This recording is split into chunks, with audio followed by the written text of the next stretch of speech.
2,000 years later。咦？點解你冇身咁唔舒服嘅？我都已經唔係成日接觸其他人噶啦，我都唔知點解咁都可以病。你唔係咁都唔知啊嘛？你睇下呢度，哇！成個細菌遊樂場咁嘅，原來我哋平時用啲電話咁污糟㗎，但我成日用電話喎，咁點算啊？唔使驚，我有一個無懈可擊嘅方法，跟我嚟啦！哇！咁多蟹嘅，我啱啱先食完薯片，仲好飽喎。你就想啲蟹已經俾我食晒啦！我今日帶你嚟係睇蟹殼啊！蟹殼？冇錯，為咗改善手機嘅衛生問題，我哋研發咗無懈可擊，一款用蟹殼製造嘅手機保護膜。吓？咁佢同普通嘅手機保護膜有咩分別啊？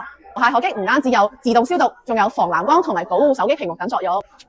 我哋希望可以藉此減低通過手機傳播病毒嘅風險，以及減少廚餘。咁有趣嘅，咁我具體可以點整啊？首先，我哋將蟹殼研磨成粉末。第二步係脫礦質，我哋加入 HCl 以去除碳酸鈣，並過濾固體殘渣。第三步係脫蛋白，我哋加入 NaOH 並用布氏漏斗過濾。最後進行去稀化，我哋用高濃度嘅 NaOH 去除幾丁質上嘅乙烯基，乾燥後即可得到殼聚糖。殼聚糖食得㗎？唔好咁貪食啦，我哋要用殼聚糖製作無懈可擊㗎。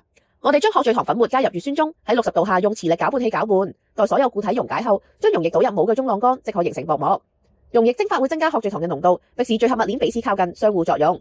隨住氣液界面嘅 H 加濃度降低，氨基會去質子化，令分子間嘅氫鍵同泛德華力得以重建，從而固化薄膜結構。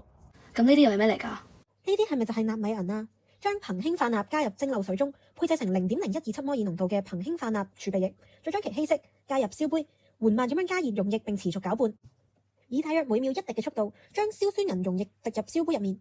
硝酸銀溶液全部滴完之後，即刻停止攪拌，咁樣就可以製成納米銀啦。呢步驟咁熟嘅，果然上堂有聽書。我哋將納米銀加入手機保護膜，就可以令到佢自動消毒啦。咁犀利？我學過，將納米銀加入手機殼，目的係將佢變成一個可以主動防護嘅科學配件。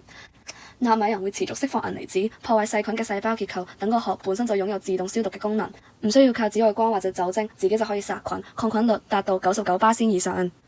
同時間，因為銀嘅導電性好，佢可以幫手吸收同反射電磁波，減少輻射直接接觸身體，仲可以將靜電快速導走，冬天拎電話出嚟都唔使驚俾電親。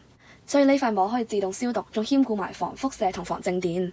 冇錯啦，我哋攞咗唔同配方整出嚟嘅薄膜做抗菌同水溶性測試，最後成功得出能夠有效防止細菌滋生，唔會喺水入邊溶化嘅最佳比例。我哋亦都進行咗透光性同感應測試，結果顯示無懈可擊擁有絕對嘅透光性，能夠清楚睇到手機上嘅圖案。將佢擺喺電子設備上面，亦發現佢唔會阻礙到手指感應。哇，果然係名副其實嘅無懈可擊。